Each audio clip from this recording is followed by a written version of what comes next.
I created Weekend for Warriors last year. I was tired of the national programs that were raising money for veterans because I thought they were starting to get mismanaged. They were getting a little bit too big. And plus, I couldn't direct where my funds went. So luckily, there's some local non-for-profits here in Dutchess in the Hudson Valley that do some really amazing work for local veterans. So I thought about raising some awareness through this experience-based weekend where we honor some combat veterans with learning how to fly fish on one of the days, do sporting clays on a day, and it ends up with the weekend with a ceremony that recognizes these particular veterans and also all other veterans that attend.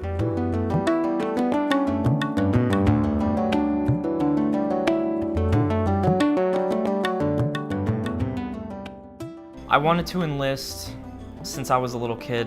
I was 9 years old when 9/11 happened. I just sort of decided on that day that I wanted to go in the service. As soon as I was able to, I went in. I decided the Marine Corps because my father was in the Marines, and I just sort of always looked at that as like the most impressive military branch. I think one of the biggest things that made me enlist was 9/11 happened.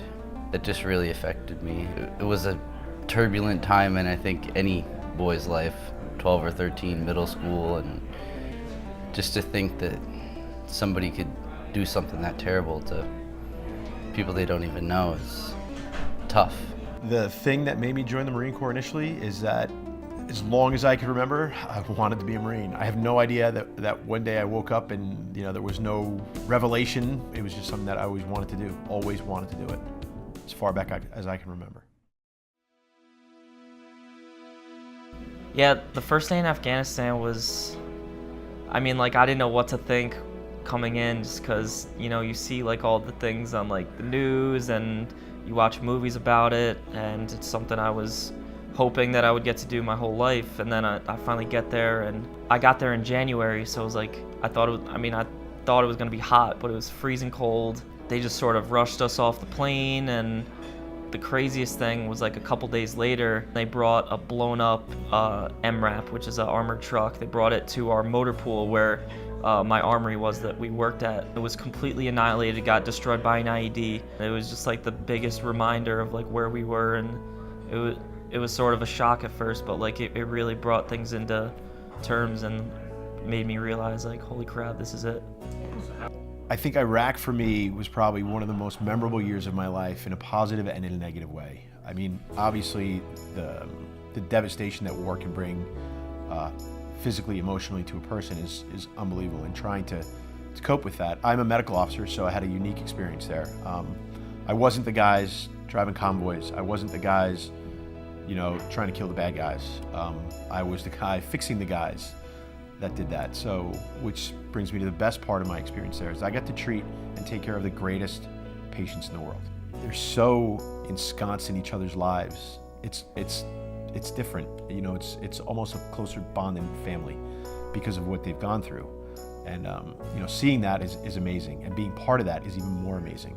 But saving one life and sending that person home to their family, best experience I've ever had, by far. The first time I was ambushed, I was normally a driver. The first time we were ambushed, I was on top of the truck in the turret, and they shot a RPG, and you can watch it coming towards you. So I watched it coming towards us. It probably went about 10 feet over my head, hit behind us.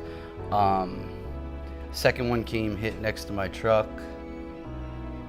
Something that you train for, but when it happens, you gotta take a second, I guess. You gotta take a second. I definitely get why people come home and they can't really handle it, because it is different to be surrounded by people who would die for you. And then coming home and or being surrounded by people who don't even care that you went off and were willing to die for them. I mean, everyone that I was with was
For a year from now, and these guys are going to be with us. It's a group of 4 guys that have been honored, that have, that we want to honor, that have served our country and fought for us. So a nice round of applause for these guys.